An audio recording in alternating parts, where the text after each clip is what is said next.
Whew. It's frustrating, yes. But it's kind of a blessing.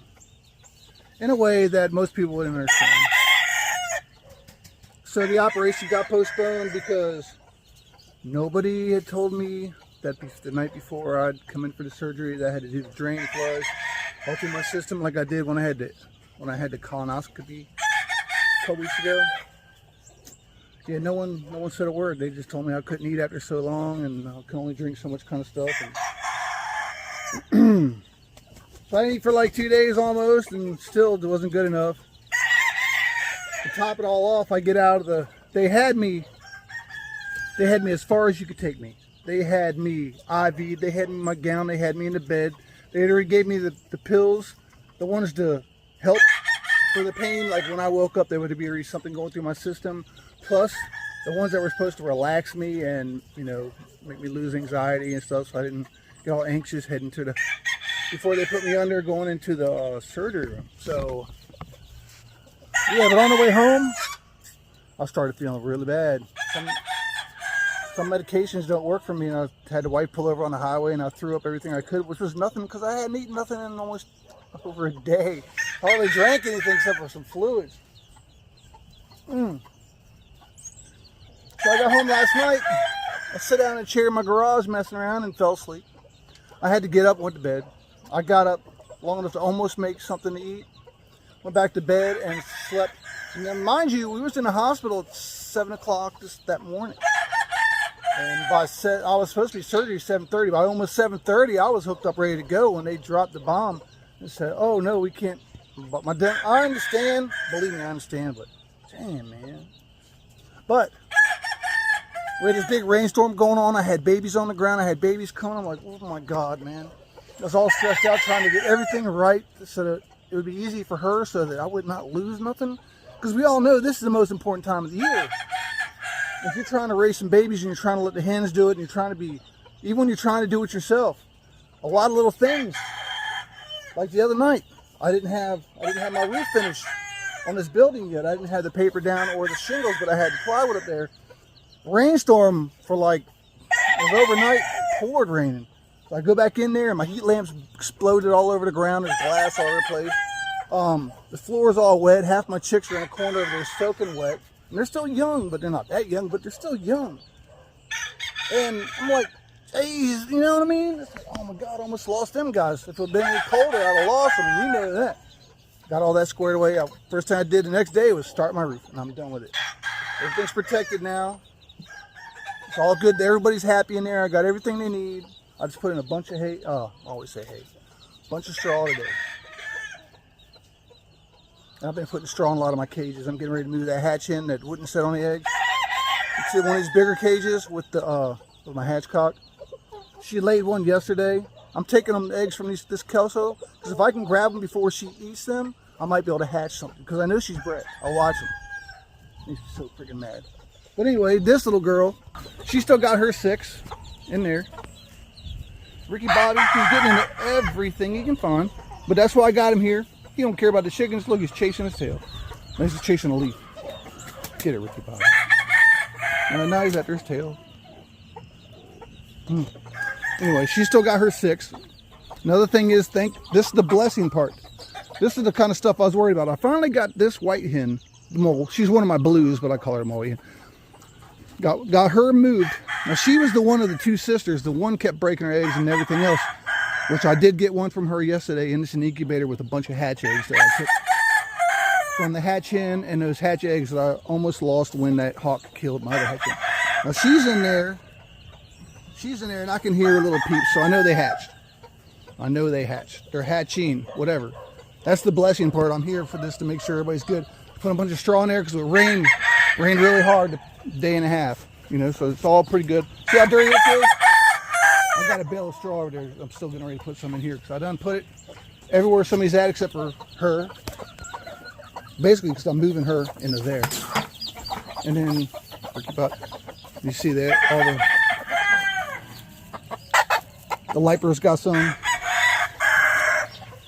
The Doc Robinson, he's got some. And I'm not just talking about good looks. And I put old girl in here with him because she's not going to sit on anything because she's too big eating eggs. She'll lay him on the ground and leave him alone, but put him in the nest box. She'll eat it, or whatever she does to it.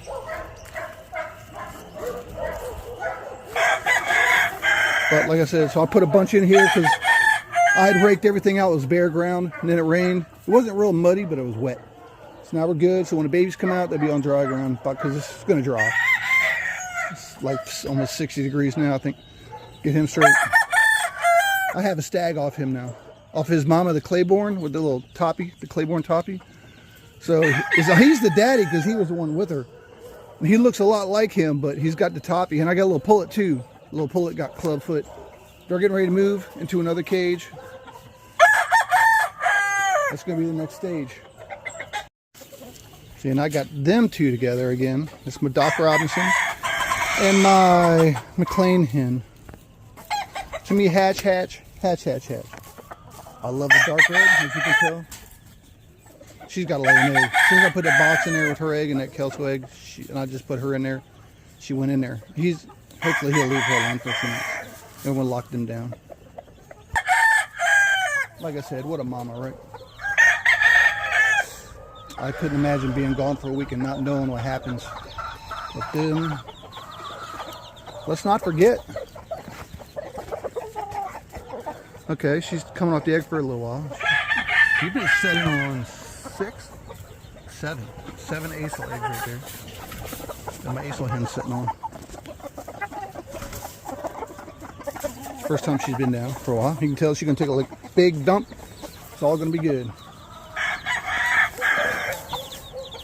That's what's going on here today. Like I said, I slept all day. Got up this morning, went and got me a rooster. I know it sounds funny. I went to a swap meet down the street, and a lady had an Arcana and a couple sex links roosters or something. I got a black Arcana to go with my full-grown Australorp that is now in the building with all the others. And I put a bunch of straw in there today. I've been getting bigger feeders and bigger waters, so I ain't got to worry about them so much. It's a lot of work. Every time I go home from work, work. And it's all around these birds. And that's a blessing because I love this crap. And it seemed like as soon as I had it going, this illness thing came in and put me to an end, and I was... But go back on the 29th. We're going to try it again. I will be ready this time. Until then, I got babies hatching. At least I'll feel a whole lot better because I'll have everything straight when I go in. So yeah, that's basically about where I'm at with the breeding right now. My Kelso hatch hen, well, my Kelso hen that was bred to my hatch rooster, she's been sitting really good. I expect that Acel hen and the blue to come off eggs next day, today, tomorrow. I believe that blue is already hatched. I believe she's hatching, and hopefully she'll be out on the yard today. My thing is now, when you have babies, when you have babies in the cage, you have to provide them with something they can eat and something they can drink. Now, certain waters you can't put in there because you know as soon as they get in them, they could drown in them. I had that happen in the smallest little water I had. I don't know if the chickens had all bunched up trying to stay warm and pushed one back into the water, but yeah. Came in there and the chicken was barely alive. It had been under the water, and I'm like, you gotta be kidding me. I tried to revive it, it didn't work. But things like that happen. So I'd taken the small waters that I was using for the little guys in here, and put it out there. The ones I got at Tractor Supply, just little bases with little plastic containers to hold the feed or hold the water. And they work pretty good. But you know, mom's kicking everything. Next thing you know, all the water's going to be dirty. But you need to have water for the little guys. You need to have some, what I call the chick starter. You need to have that. And you need to have a place where they can eat out of that too. But what I like to do is, like when I throw scratch, like right now I'm just going to throw scratch grain down for the hen. Because in a lot of that, there's a lot of little stuff in there too that can get eventually eaten up by the little guys. I'll throw the start feed on the ground and in the straw just as well.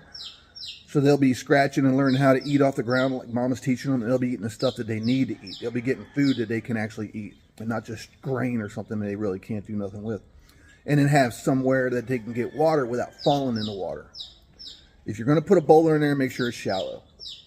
But like I said, the little ones they sell at Tractor Supply are okay. A little expensive. Excuse me. Thing is going on.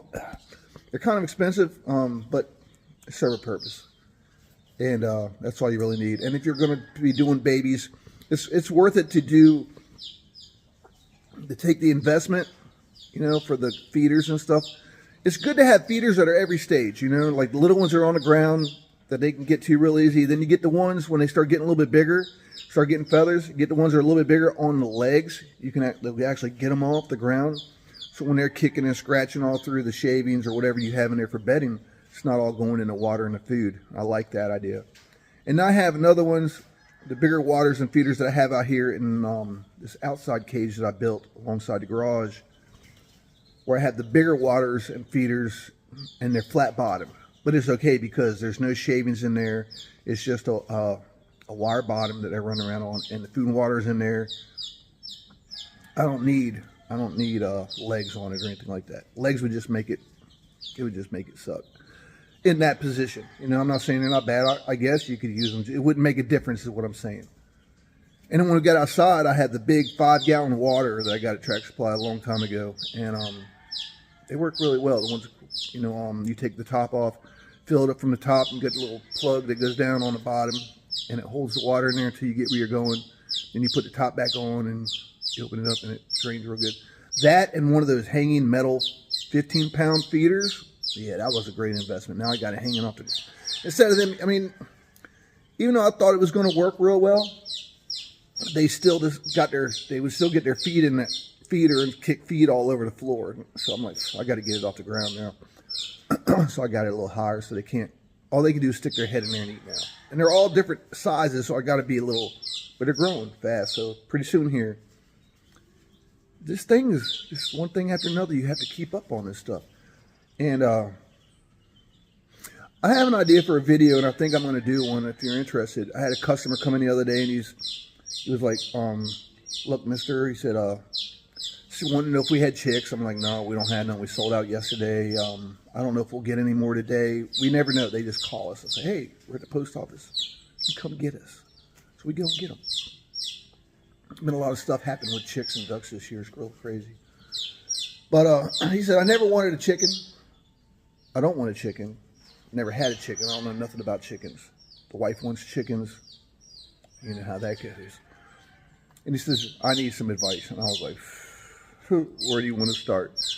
There's so many different areas when it comes to getting chickens. And that's what I'm going to go over. I'm not going to do it on this video. I'm going to do it on my next one because I have ideas. But I just wanted to sum up what was going on. And a few things about when you have babies hatching and the mamas are in the pens with the babies. Plus, you want to try to make sure they cannot get out away from the mom. If she can't get out that pen to protect them, it's going to be a bad day. Because something's going to happen. It's going to pour rain. They're going to die. The hawk's going to come through, and he's going to start yanking your babies. The dog's going to grab them. Who knows what's going to happen with your birds if they're loose and the mama can't protect them, because you know she'll go to the death over the babies. But anyway, we're going to sum this up here, and I appreciate you guys watching, and we're trying to get better so we can get better, right? If that makes any sense. And I want you guys to have a great day, and happy Easter.